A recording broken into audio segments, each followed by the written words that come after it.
never let you down, I'ma shine on sight. Keep your mind on your grind and off of mine's alright, right? Hard, I'ma ball on those squares. I float in $250,000 cars everywhere I go. I know in the lead it may seem me might be, but no matter what they doing, they don't do it like me. Like a G, I hold it down for the town. You're listening to the Urban Sports Scene. It's the Urban Sports Scene coming through your speakers. Will T, Wally, and I, we in the building. And what is the world coming to, dog? Before we came on just now, I saw a video of a 24-year-old in Toledo, Ohio, beating up on a Mickey D's worker because they told her it was breakfast, and she wanted nuggets. She got out of the car in the drive-thru and started beating on the drive-thru worker. Was she fat? No, she was a skinny girl, and she's only 24. It was like 10 o'clock in the morning. She wanted chicken nuggets and went off. Matter of fact, she tried to order them. They told her no. She still said, I want nuggets, drove around to the window. Not to be racially funny, was she black or white? She was Caucasian. Wow. White people like chicken too? Processed chicken, though. I mean, I just thought it was crazy. I was watching it, and she threw a beer bottle at the window afterwards. Oh, chicken and beer. Yeah, she sound black. She got locked up. She must have some black in her. I think so. She got locked up afterwards, and it was reported that she had a mental disorder, but anxiety, they say. Oh, okay. Does anxiety make you go off about chicken nuggets? I know, chicken and beer. Anyway, love that. Anyway, that was Toledo, Ohio. Either LeBron's decision, got folks going crazy, or them nuggets are just that good. But let's get started with a quick rundown of all the big sports stories. Speaking of LeBron James, he's set to face the Cavaliers on December 2nd. Fellow teammate Chris Bosh, he's going back to Canada on February 16th. Anything meaningful about that? Not just two L's that two other organizations going to take that from the hands of the Miami Heat. That's all.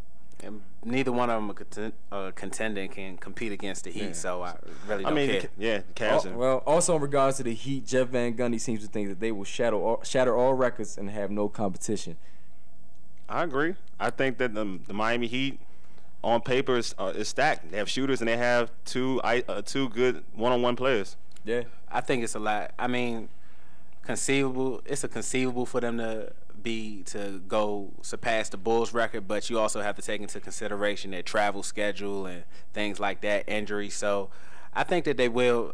They'll probably win 70 games. I don't think they'll break the Bulls record. Changing gears to baseball, since our last show, A-Rod finally blasted number 600, and Toronto's Brandon Morrow struck out 17 and nearly had a no-hitter against the Rays. In terms of A-Rod, 600 is an accomplishment, and he's the youngest player to ever do it. So big ups to A-Rod.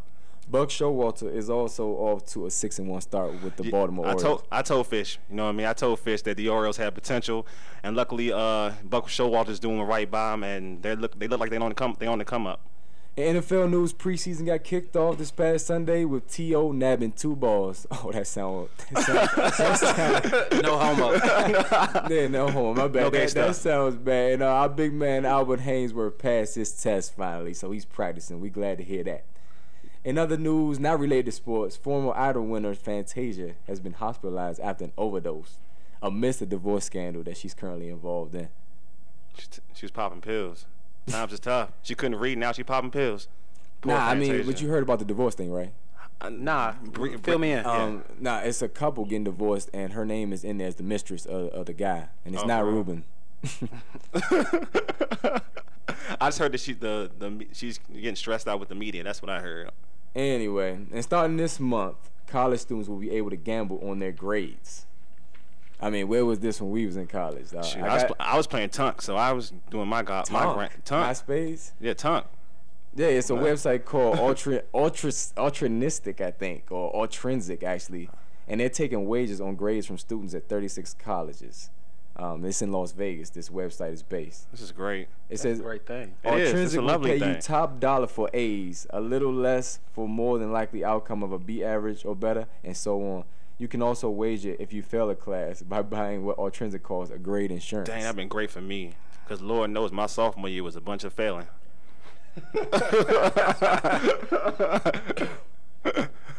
Y'all crazy, man.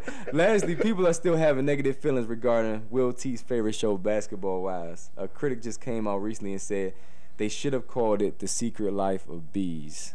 William, do you have anything to say about that? No comment. I don't know what the B stands for, but I mean, it is what it Exactly. Well, on that show, you know, it was mainly spouses of former players. And speaking of former players, we were going to have some comments that were made by Steve Francis when we come back from commercial break. Hey, what's up? It's your man Ray Rogers of the Urban Sports Scene. And recently, Will T and I set out on a mission to see what the people think of our show. All right, there's Mike Wilbon right there. Wilbon, what you think of our show, dog? I should say the next, it's the big thing. Oh, that's what's up. That's what's up, man. We feel the same way. Coach Rivers, Doc Rivers. There's Doc Rivers. Go ahead, Will T. Good interview with him. Coach Rivers, how do you feel about Ray no longer being the host of the Urban Sports Scene? I mean, Ray, he was absolutely sensational. Yeah, I feel the same way, man. I thought I was great as the host, but it's all good. Big up to my man Fish. There's Alvin Gentry, man. Coach Gentry. What you think about Fish being the host of the Urban Sports Scene? I've always been a big fan of his. Oh, so you familiar with him before the Urban Sports Scene when he was host of the Mac Fish Show? So no, I'm not saying that, okay? No. So what are you saying? Anyway, man, let's move on. There's President Obama. Obama, my man Will T here, he dissed World Cup, man. What you think about him dissing World Cup? He's a jackass. Keep it locked to the Urban Sports Scene, because you never know who's listening. I wanna be forever young. Do you really want to live forever? Forever and ever. The Urban Sports Scene is back. We got some comments made by Steve Francis recently. He basically was saying he's the best, or most talented, I should say, player from the D.C., Maryland, Virginia area. And he listed some names: Kevin Durant, Michael Beasley. I don't know who the best player is from D.C. Maybe we can kick that around. What's your thoughts? I think in terms of talent, it's Kevin Durant. He averages about 26 points a game. Steve Francis never worked hard, so I don't see how he could. I mean, he never worked hard to the latter part of his career, so I don't see how, in terms of consistency, I don't see how he can say he's the greatest, at least the most talented player in the D.C. area. Matter of fact, Kevin Durant, what he said on Twitter was that that Steve Francis, he respects Steve Francis. Basically, I'm paraphrasing, but he wants Steve Francis just to show some support, for Beasley and himself. I agree with you, Wally. I think that Durant is by far the most talented player to come out of D.C. in a long time since Len Bias. There's one guy who I think talent-wise surpasses Durant and Steve Francis that came out of this area, and it's Curt Smith, who played at Georgetown. If you ever seen him play at the Goodman League, if you ever seen him play at the Kenner League, you ever seen him play at the Urbo Coalition, anyone who's ever seen him play, everyone knows the guy's the most talented player to ever come out of this DeMar area. Johnson was like that at the Urbo too as well. Yeah, DeMar Johnson was good, but you know he didn't put in that hard work. To me, the best player in the let me retract my statement. The best player, honestly, to me in the DMV period is Allen Iverson. Well, does that count? I mean, it's the DMV.